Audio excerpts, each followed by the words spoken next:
coming thick and fast. Nunu, Zed, Kassadin taken out. Obviously, MYM scared of xPeke. This is important now.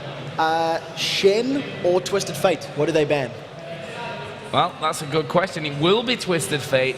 And we'll see if Kubon decides to go straight in there for that Shen. Obviously, Jace was banned out, as was Thresh. One thing that they've really played a lot of, though, MYM, and to good success, is that Elise.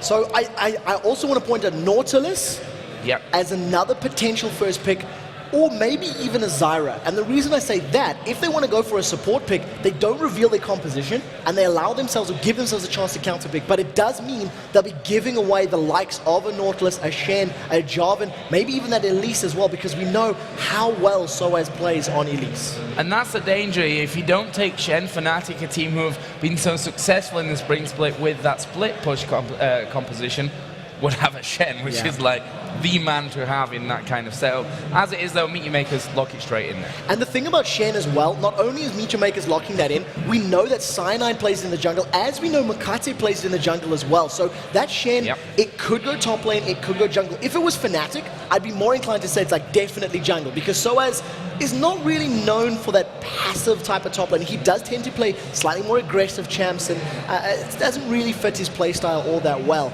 Right now, though, not 100% clear where it will be going for MYM. And I think maybe an Elise Jarvan is a realistic expectation here for Fnatic. They could even go for Janna, and again, just keep themselves open for allowing themselves to counterpick their opponents. Well, that Jarvan will be locked in, and Jarvan known as one of those champions that can get in for the steals. And Cyanide, well, he's just amazing at stealing things. He is pretty expert, though. We've seen it time and time again. Will be a Caitlyn, though, going in there. They want to take that away early on. So a safe pick, and of course denying that to Makler. You know, we were talking just before this game went on air, and we were saying how insanely strong Makler and Libik were in their matchup earlier today, shutting down the Lemon Dogs top lane and 0-0 with that Caitlyn-Zyra combination. And I mean, they kept him like 3 to 4 levels behind for the first 12 minutes of the match. It was really, really good play. Even with Dexter showing his face to try help defend, it did not stop their onslaught. Well, let's see what MYM go for now. There's a lot still open to them here. Obviously, that Shen coming. Really do think that will be up with Kubon rather than dropping into the jungle. Sorry. We've seen Jarvan already in there. And Kha'Zix, of course, another one that's been let through here. Picked up by Czaru. We'll see if he is actually the man to play that. Yeah, it's definitely a possibility for them. They could also put it up in the top lane. I was going to point out that Ahri was available. We know how well Czaru has played Ahri in the past, but realistically, I think we're going to see the likes of that Kha'Zix in the mid lane. Now, some of the counters that we've seen to Kha'Zix have included Kayle in the past, but we've seen her next to none this weekend. And an Orianna has been a pretty common pick into that Kha'Zix. Get that shield up, and basically as he lunges at you, just put that shockwave and that dissonance on your feet and try to chunk him down. So maybe going the Orianna route. It's a difficult one to predict for this one, because both teams have such diverse champion pools and such a great ability to play different strategies. It's quite difficult to see what they want to go with. Well, with that Zyra gone there, it looks like Fnatic may go for that Nami. Pretty astonishing the amount that we've seen Nami so far this week, being a very, very hotly contested support pick, and also Zac being hovered over at this point, which one would imagine would be for sOAZ. Yeah, definitely. Giving it to him up in that top lane. We know that Jarvan will hold that Cyanide in the mid, and Jarvan will be given to Cyanide in the jungle, and they're leaving their mid pick for last. Red side, just counter pick, make 100% sure you can accurately estimate where your opponents are. And Ezreal, maybe a blue build Ezreal, would actually fit into this composition quite well. And it would allow them to kite the Jarvan, kite the Zac, and buy time for Shen and Kha'Zix to do the best that they can. So I think that would be a nice lock-in. And there's the Elise that we've talked about so extensively. That would definitely be then a Shen in the jungle Elise top lane. I think Kubon would prefer the Spider Lady to the Ninja Dude. Yeah, I agree with that one. And I don't recall Mokatte seeing Mokatte on Elise in the jungle. I could very well be wrong with that. We've seen so many games of League of Legends over the past few months that could well have slipped my mind, but we've seen how much Kubon and how well Kubon has played Elise. So the last lock-in here for Fnatic might be a Malphite. We've seen Peke playing AP Malphite already. He builds like a little bit of penetration early with the Haunting guys, then goes into armor. That would protect him against the likes of a Kha'Zix and an Ezreal, and it would be a fairly good matchup he naturally builds armor and health, and he could shut him down. If it is the Orianna, that was the original guess, and that basically just gives you stick that on Jarvan, stick that on Zac, and throw that in there to lock them down. Well, let's see then. Czaru, surprise, surprise, currently is running with teleport. And that's an interesting one. We talked about this in their last game where he had that, they played well, they won the game, but we don't remember a single time that he used teleport. There were a handful of times where if that teleport was an ignite, he probably could have picked up 2 or maybe 3, 4 kills even, let's say, at a push. I would say very confidently he would have secured 3 kills, possibly a 4th, if he'd had that ignite, because he was within 120 HP or less of killing opponents, and the ignite damage, the true damage, would definitely have done that, would definitely have taken them out. So he's stuck with the teleport now. The fact that he's going to have teleport and that there's going to be a Shen on the side means that if Fnatic get into their funny business of split pushing, that is 2 possible counters that can alternate defending against whoever it is that's going to be pushing those lanes. So in terms of facts then, and how the ranking will stand after this game, there are 2 possible outcomes, which would be a 4-0 Meet You Makers up there right at the top, or a 3-1 Fnatic and a 3-1 Meet You Makers, which would obviously leave them level in the table. So now a couple of very interesting facts from this one, that if Fnatic were able to pick up that victory, then they'd be tied with the New Boys, but MYM could make a massive stride in terms of getting through the summer split and into the next stages of Season 3 and towards those World Championships. And Fnatic are going to have a bit of an uphill battle in this game against Meet Your Makers. MYM have played in, a couple hours ago, it's not too long, it's been about 7 hours since Fnatic last plays. They've all stayed at the venue. And, dreariness, and it takes a toll. If you're not sitting and you're not 100% focused now between your first game of the day, which was a loss for Fnatic, keep that in mind, to now this matchup, which is the second to last of the day, and their last game, we'll see whether or not they're on point, whether or not they land all the respective skill shots, because if they don't, then obviously they're not going to win, especially because they've got a pretty heavy engaged composition. They basically want to be throwing themselves into MYM over and over again. Well, we're going to get into game then. Here's Fnatic versus Meet Your Makers. MYM starting off on that blue side. Let's see if they can continue this run of good form in their first LCS split. Yeah, welcome to the New Boys, that is for sure, as they have arrived with a bang. And right now we'll see whether or not Makler can repeat the performance that he did in the previous games today with Ezreal, but he was playing Caitlyn in those matchups, so he'll be well aware of the specifics that YellOwStaR will be able to pull off. So, early action here. What can we expect? We've seen a couple of games today that have gone really crazy at level 1. Of course, the Evil Geniuses game earlier is the one that really springs to mind in that game against Alternate. And let's see then how this one is all going to work out. Couple of early wards down. Doesn't look the way they're set up there across the minimap that there'll be too much, at least before we get more closer to those buffs spawning in. Yeah, so at the moment it's just a pretty much repeat of these 1 or 2 river teams. They tend to mirror one another. If you are covering a specific entrance, then somebody else on your team will ward up entrance number 3 or entrance number 4, and it's just a ping pong basically of just getting vision using living wards, and you can actually see both teams even warding up similar positions, so they're well aware of the threat locations. But we do see Fnatic setting up. They want to do a 2v1 in this top lane. Yeah, 2v1 in the top lane. Looks like it's going to be a standard for Meet Your Makers of Ezreal Zyra down in the bottom. We can see that Czaru will be the man to help Mokatte along his merry way with this jungle Shen. xPeke doing the same for sOAZ over by the Wolves. So because of these lane swaps, the advantage is definitely going to be in the favor of Fnatic, as they will be able to at least apply tower damage a little bit easier with that very good range of Caitlyn. However, Elise will be a little bit safer in lane than xPeke's Orion, or in this case it's going to be sOAZ's Zac who's going to be in that bottom lane. Because Zac, of course, being melee, he's going to take a lot more poke and a lot more damage from that mass range of Zyra support. Now you see nRated just helping out Cyanide, going smiteless on his red buff for the start of things. And there was Mokatte actually in the bottom lane here. Has already got some good damage out. Not Mokatte, sorry. His brother Makler. I get that, the Kukier brothers here for Meet Your Makers. Already put a decent amount of damage down onto sOAZ. And that's something that might be a little bit troubling there for sOAZ. As we are seeing here in the middle, actually, Czaru already going to get engaged on by xPeke. The Ignite was used to try and force him out early. So xPeke, immediately realizing he has the advantage, is going to use that passive of Orion and get that additional magic damage, land a number of auto attacks, and in combination with the QW, apply slow to Kha'Zix, and that's basically where the damage came in. We're seeing the teleport from Czaru. This is one extra teleport that we've seen that we did not see in the previous matchup. So he hasn't lost much CS, and he's going to be in, within experience range, which is the good thing.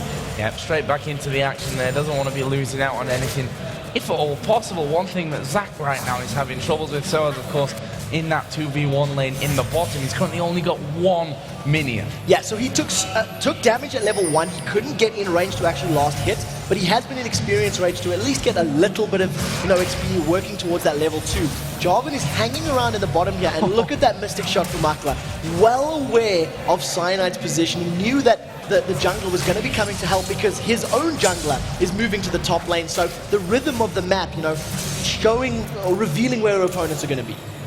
Tell you what, Czaru there is having a little bit of struggle in time against xPeke, who's not afraid to get those auto attacks stacking up towards Czaru and really denting his health. Down in the bottom, sOAZ again started to work away from the tower as well, and will now have to see Cyanide leave him.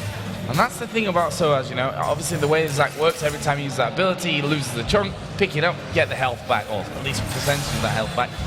But if the enemies walk over that, which can happen in that scenario, you lose that completely. Yeah, and so basically, you want to be like a sweet spot of like about 60 or 70% HP, because then the cost of the ability will actually be less than what you're getting back, and you'll maintain that balance. The difficult thing is maintaining that balance while you have Zyra and Ezreal using the great range to just poke you down. So it becomes a very, very tricky balancing act, and it's the reason that you see he started with a rejuvenation bead, so he can basically lose CS and get the health back. Peck has been jumped on! Oh, and he flashes away from the taunt. Then Mokatte was going to land that onto him. That would have hit xPeke. That could have meant the end of him. Burns the flash, which means that Mokatte will probably be back in this mid lane before long. Yeah, and especially because Czaru's getting closer and closer to level 6. He's been losing out the trades in this lane. Oh, bottom lane, sOAZ is going very, very low here. That Ignite going to tick down, and he will get his passive pop, but lucky for him, he's actually right behind the tower now. MYM won't be able to finish that off for the first blood, but again, similar to in the mid lane, that mechanism is not there anymore. Yeah. 2 juicy targets that are now available for potential first blood from Mokatte. He's level 4 currently, so he'll need a little bit more camps before he hits that level 6 and has the ability to just use Stand United and maybe even Tower Dive. And we were talking about Czaru and how he's falling behind Peke. The moment he gets those upgraded Void Spikes, it's definitely going to play into his favor. He'll be able to clear waves better, get better sustain, and basically trade and poke a little bit more evenly with that Orianna. I'm actually quite surprised that MYM didn't try and at least take one of those blobs down, the one that was closest to him away from the tower, because of course when he comes back with a percentage of the health that you've not taken away from him when he hits his passive form there. So a bit of a surprise for that one, but nonetheless, that won't be available to him in the future. And they are pushing heavy on that bottom tower, already down to less than half HP. So we'll see which tower falls first, and then the real question of who is gonna, lane swap. What is the plan gonna be? When MYM beat Lemon Dogs, they really stomped that top lane hard. They kept in the top lane for a very long time. If you recall, they warded up the blue buff, and they basically applied pressure to the inner top lane turret. What they did, oh, look at the top lane! Yeah, they're going in the top, will actually land here on towards YellOwStaR. The repel came down from Kubon. He is right now exhausted, but will they be able to get in to get the finisher off? Mokatte is running in, can he get the taunt? No, they actually turn around here on towards nRated, who's going to flash away from the cocoon, and they both escape. Cupcakes are too delicious for spiders, and standing on that Yordle snap trap is literally what saved YellOwStar's life. So very well played, pulling his opponent onto his pre-placed trap, and that was what bought him enough time to get away. The heal as well, just giving him that additional boost of HP. Shen, not particularly well known for his massive damage at low levels, so nevertheless they do get away, but flashes burn, and another successful game. MYM a little bit more in control of this map. Yeah, and talking about, as you said, the summoners up there, both flashes, barrier from Caitlyn, and the exhaust from nRated, so they literally have nothing if we see Mokatte getting into that lane once again here, and Jarvan is actually going up there just to maybe give them a little bit of a backup here. Cyanide wants to make sure that they don't lose this AD carry early on in the game, and it looks like we possibly will see Ezreal and Zyra head down to that bottom lane once again, despite the fact that they've taken that turret. Yeah, I definitely want to see what Kubon's plan is, because we were talking about how long MYM pushed out that top lane against Lemondogs, but then what they did is they stacked the 3-man in the bottom lane for 3, 4, 5 minutes, and it basically allowed Zoro's Malphite to get back in the game. They'd shut him down really, really hard, and then they played a little passive in that lane. So I'd like to see the decision making in this one and see if we can, notice any trends. Maybe Statman Jason will be able to give us some numbers on that one. Right now though, 500 gold advantage for MYM. Considering they have a turret advantage, and a little bit of CS, it's actually a lot closer than maybe it should be.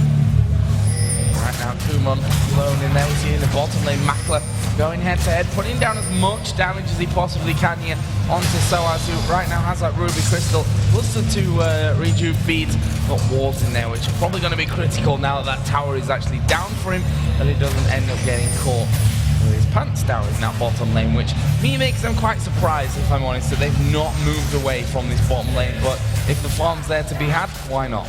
At the same time as well, Kubon is actually defending his top lane turret relatively well against the duo lane, and Mokatte is paying about 1 or 2 ganks there. The fact that both of those flashes down means that YellOwStaR and nRated are not going to play as aggressively. They're not going to push past the river because they no longer have those safety mechanisms to rely on, and that basically puts a pause on the pressure in that top lane. So I actually think it's a pretty smart play from them, understanding the limits of their opponents. There is Makler again, trying to put the damage onto sOAZ. He's going to slingshot himself away as the auto attack comes out from Zyra in the meantime. And that's all they need to do, and that's what they've done successfully in their game so far, is push, push, push on this solo lane and cause some real problems. Libik though, I was going to say, it might just end up in trouble as he face checks in there, but he just put the ward down. Yeah, sOAZ coming in from the side. He's going to get knocked up here by Let's Bounce, but they forgot about Shen. There go the Stranglethorns. Mokatte comes in. Oh well. It was a bit of a letdown in the end, not too much going on. I think they're going to be very happy with that trade. They traded Let's Bounce for Stand United, and the cooldown is significantly higher on Stand United, plus that global presence, being well aware, and immediately after that happened, you would have heard a call, from the Fnatic side saying back, back, back.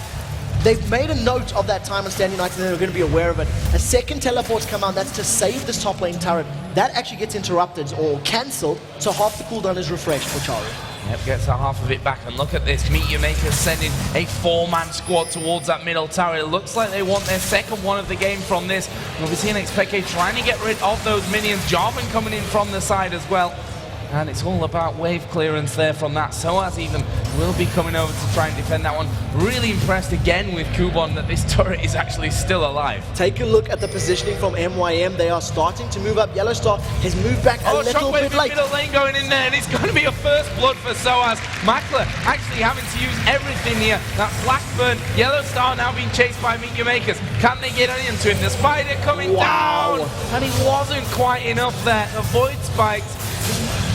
20 damage, I think more, and that would have been a kill. That must have been single-digit HP for YellOwStaR getting away there. And interestingly, Mokatte, he doesn't have a massive amount of armor at this stage. He decided not to dive. If he had got a taunt or a Vorpal Blade, it would have been enough to secure the kill. And he could have actually done that with 1 or 2 turret hits. But I'm not sure if the Aqua Prison had been used. So if that Aqua Prison from Nami had not been thrown out, that would have been the fear. Diving in, getting stunned up under the turret and giving away the kill. So I'm going to guess that that was a calculated non-dive from MYM.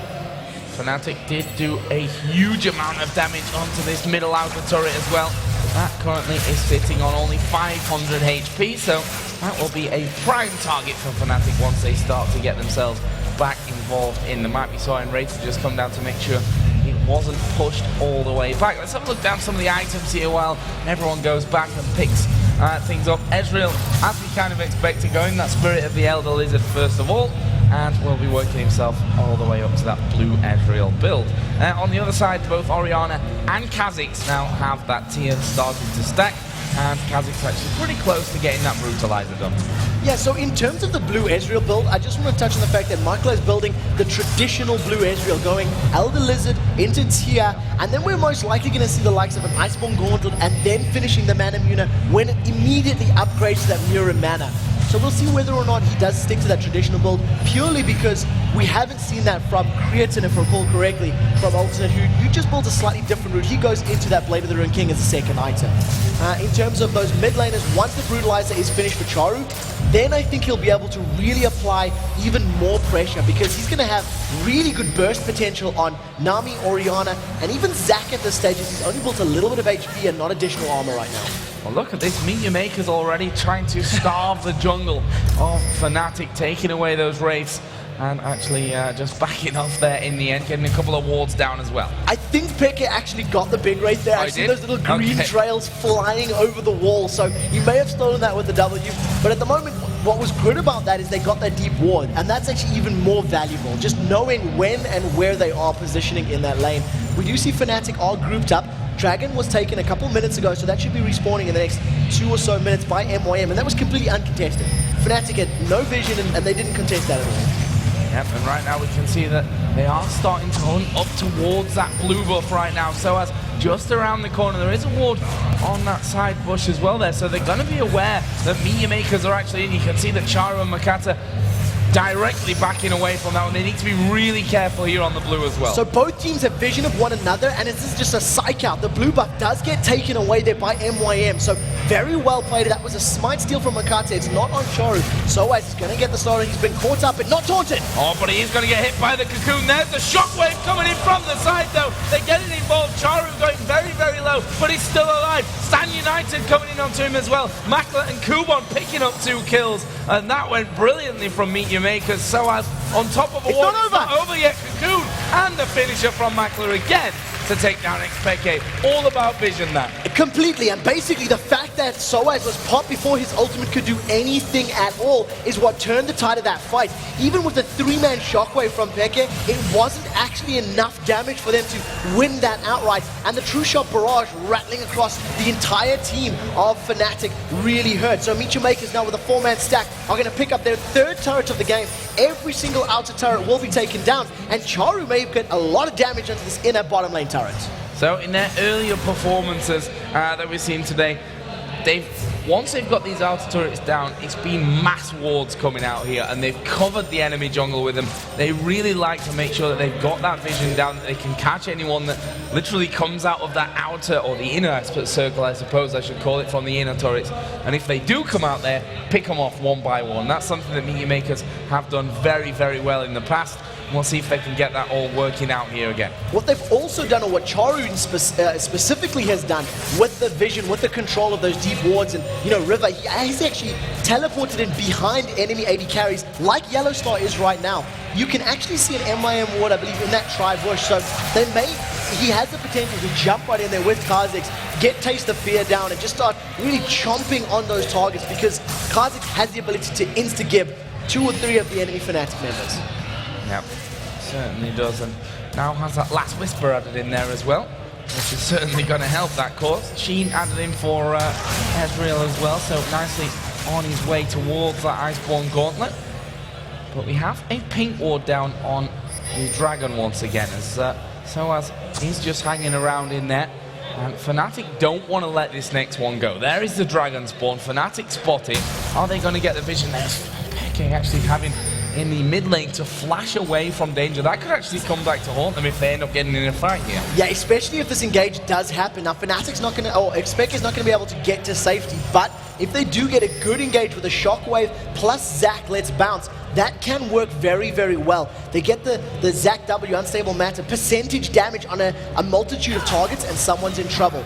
Rasputin gets thrown out by Libik, but wisely nRated was not actually moving forward, so he did not get rooted in place. He's going to take down those little weed towers, take them out, little turrets, and then basically Fnatic are now toying with vision. You can see, this is what MYM can see. They're a little bit unsure about the depths of the jungle from Fnatic, whereas Fnatic, if anybody's in the river, they will see it. So right now, they're just a little bit of guesswork. Kubon a little off to the side.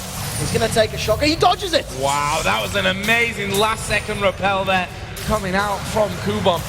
Those reactions pretty sick, but they've left this outer turret open, or have they, as Libik comes down. Stranglethorn's going in, YellOwStaR has to to use a barrier, but he's taking a load of damage. Cyanide, the only one that can disrupt them here. He throws the Cataclysm down, but it's an Ezreal. He jumps straight out. Can he finish him off? No! Great Last bubble. second bubble coming out from nRated. So they end up only losing one, and considering that they used quite a lot of ability to try and jump onto Kubon's Elise repelled up and went, ooh, there's a Wraith camp nearby. He just jumped over the wall, got completely to safety, avoided the knockup that Jarvan was intending on his original position, and that just signaled go for MYM.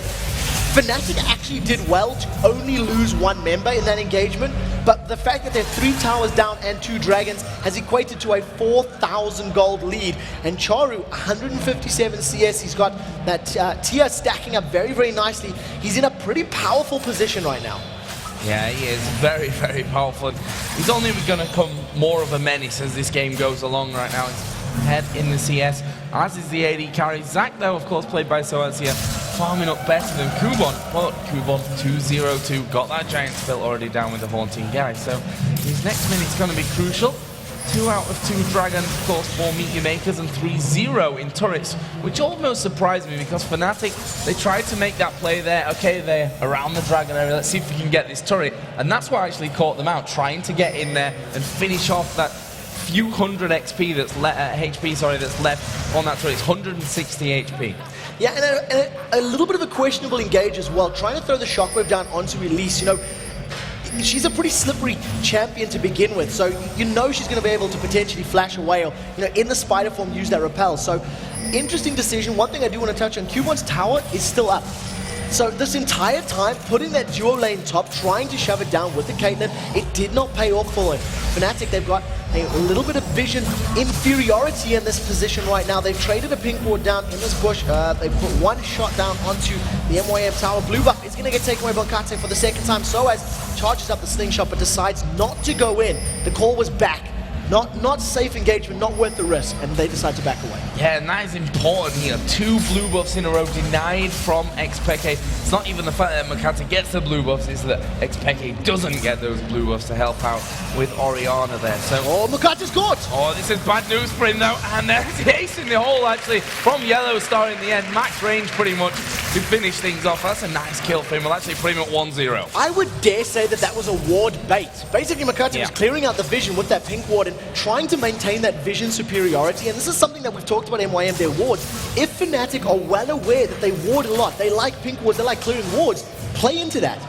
Bait, put yourself in a position where you can engage from a long range like you can with the Jarvan and with the Zac, and then jump in. Kha'Zix has jumped on Peke! xPeke losing half of his HP from that. There's the true shot barrage coming through. Heal from nRated at the last second, and they're now going to try and force these minions back as Cyanide jumps in, loses almost half of his health from that. The tower now down to half HP as well. YellOwStaR, of course, with those double buffs on, thanks to the kill on Mokatte, as sOAZ comes around the side, but he's lost half of his health as well. And just Void Spikes really there that was doing all that damage. Plus Brutalizer plus Last Whisper, you've effectively got no armor when those Void Spikes are hitting you, and that's what's chunking them so low. The zoning, YellOwStar's been cocooned, they might jump in. Yeah, Cyanide going to go in. That's a brilliant shockwave as Makler flashes away. Libik won't be so lucky from that though, and that will be 2 kills coming down. And actually it was the Ignite that killed Makler off in the end there. I didn't even see that he was going so low at the back, but that's how Fnatic really gets themselves back into this game with opportunistic opportunities. Wow. Making opportunities stick. There we go. English, I'll help hard that. language. But basically, that's pretty much what the Fnatic composition wants to do. Dive in there, pull him together with the shockwave, then get a Zac ultimate to bounce to them, plus his unstable matter, which is percentage HP damage, and he can cast that while bouncing.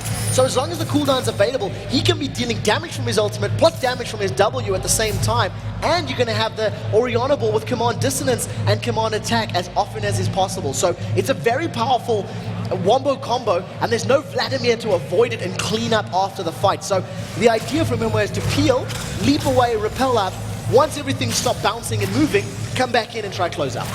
Right now, Mokatte trying to push this bottom lane out as well, which sOAZ is going to have none of at this stage. Giant spell in there with that Haunting guides as well. He's putting decent amounts of damage out, and he's pretty tanky from that, as xPeke almost getting hit by the grasping roots there. You can bet your bottom dollar that Makler would have gone in there for the opportunity to put some damage down. Who knows, possibly get a kill. Czaru, his teleports back up. We've seen him use it once, which was right at the very start, I think at level 2 maybe, to get back into lane. Other than that, not used it all that much. Second time, sorry, where he cancelled it as well. Yeah, basically top lane as well. I'm toying in my memory that he may have teleported to the mid lane for the third time in that fight, but it wasn't super important. The point is he hasn't taken towers, he hasn't picked up kills using that, but he has defended. He's not lost experience and he's not lost gold in that mid lane. In addition to that, he's also saved the top lane tower. That teleport to the top lane basically saved that tower, and it's still standing because he used that cooldown. So very, very smart play from him. Got boots of mobility here as well. Now that's not unheard of on Kha'Zix, as we see it from time to time. I think Alexic and maybe even Peke have actually done it in the spring split. And it just signals I need to be in every fight. Even if teleport's not up, I need to run there as quickly as I can. And then basically, because he gets the resets on the leap, he doesn't need the additional movement speed of like Boots of Swiftness might offer, for example. Exactly. Right now, we see those wards that we were talking about earlier from MYM, slowly but surely starting to dot around both the top and the bottom side of that Fnatic jungle. Being very careful about it there, Libik. He's already seen Mokatte being caught out as he was trying to clear that area earlier on. And, well, it's a couple of minutes down that they've kind of both stacked up here in middle lane, pushed one wave in, taken one back. And that's what they're going to wait for here until this dragon spawns. We can see Fnatic are starting to head south. And they don't have vision in the pit. We see sOAZ has been caught out, takes a lot of damage, and there's a difficult position for Fnatic right now. Ezreal is practically uncatchable, if that's even a word. He's going to arcane shift to safety, and then he's just going to apply that Iceborne Gauntlet slow over and over and over. Fnatic are forced to defend up in this top lane, and basically because they didn't have vision or position on the dragon, they may actually lose both. They're going to try to get up as quickly as possible, and Kha'Zix is just going to back away. He's going to get away thanks to this boost of mobility. There is another dragon going over to MYM.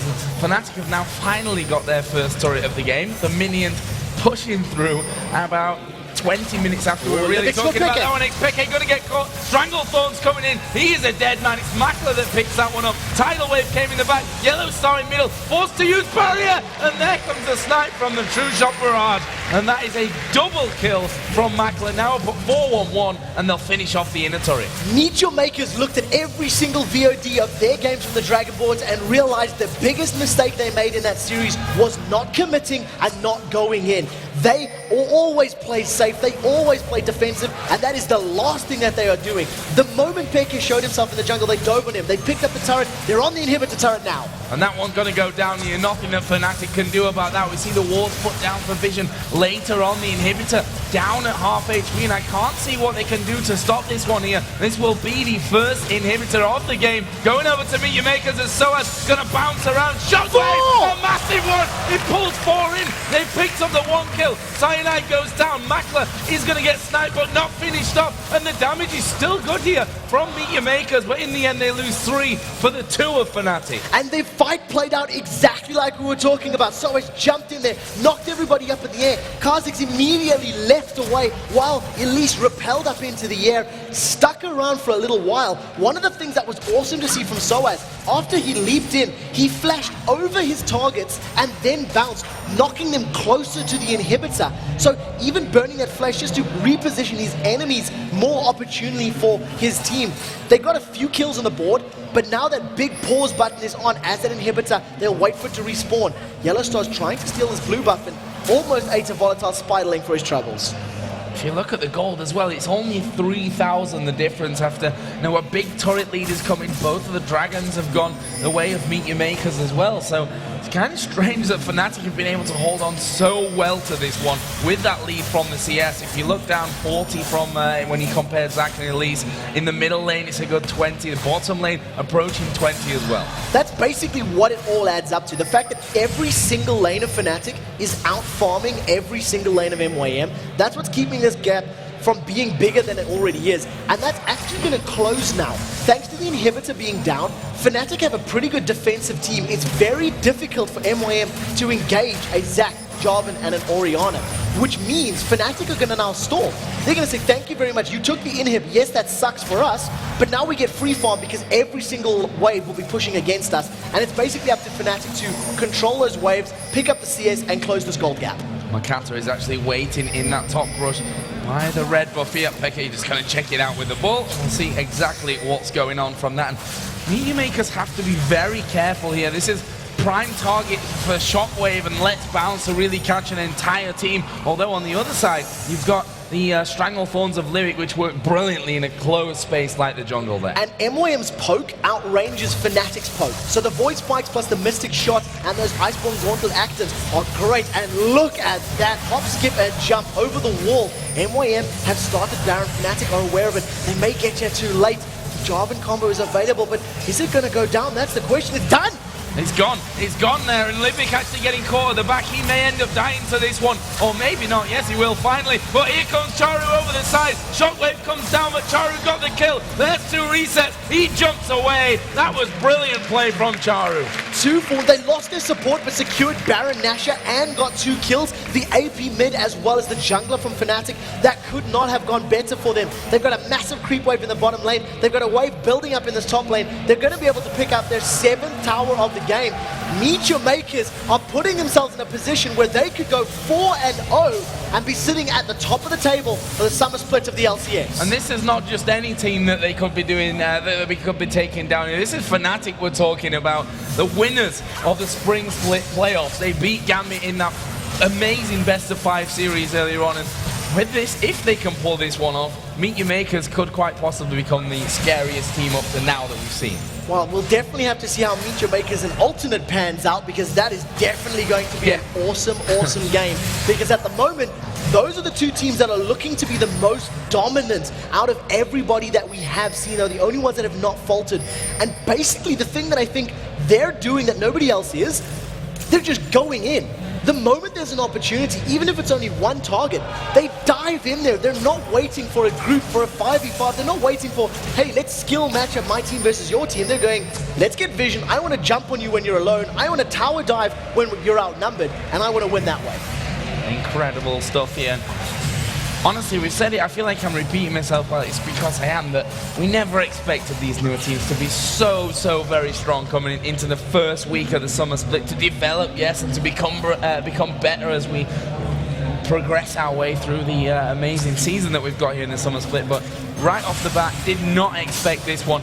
But, and I'm going to put this in early because as it happened early with EG and Alternate, we have to, not EG and Alternate, sorry, EG and Lemon Dogs, that leads can be turned around. Yeah, you know, Evil Geniuses kept themselves in that game against Lemon Dogs earlier, basically by playing perfectly for a very prolonged period of time, and 1 bad team fight cost them the game because the game was that late. Right now, though, you see MYM, they're using this advantage, they're using this immense poke. They are just throwing out, you know, skill shot after skill shot, and basically, if anyone gets cocooned up, they are going to get jumped on. I feel like MYM will dive in there, and you see that how powerful Ezreal is. He was caught by the Aqua Prism, but because the Arcane Shift had started, he was actually knocked up in the air after getting the distance away. So here they go then, start hammering away on this inhibitor turret, and it's already down to half, and they can't really stand the poke here, and it's Czaru that's really putting out the masses of damage. So Fnatic literally need to turn on or find that go button in order to engage in these fights and make sure they actually stop MYM, because if they don't, MYM is just going to take more and more objectives. I actually don't feel like it's a bad thing that this inhibitor goes down, because Fnatic will be able to continue farming. Even though it's very difficult under your own tower, they can keep this goal gap closer until they're at a point where they can survive a little bit more of the damage that's being put down. So another minion wave coming in onto this bottom lane. Let's see if Meteor Makers can take it. Mokatte just getting rid of the traps. He'll say, I'll tank them up.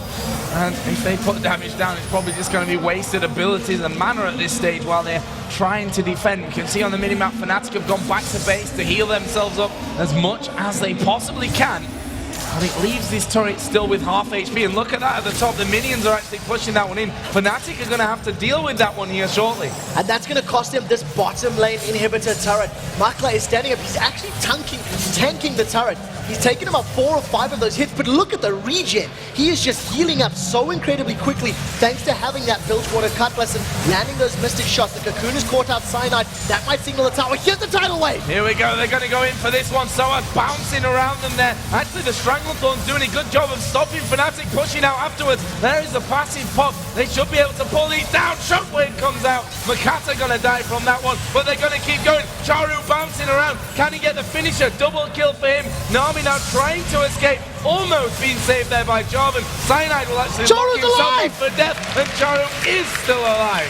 I cannot believe he got away with that one, just getting the reset, hop, skipping, and jumping. They've got the time. They're going to finish this. MYM have taken down Fnatic, and they've gone 4-0 in the summer split. And they played their composition perfectly.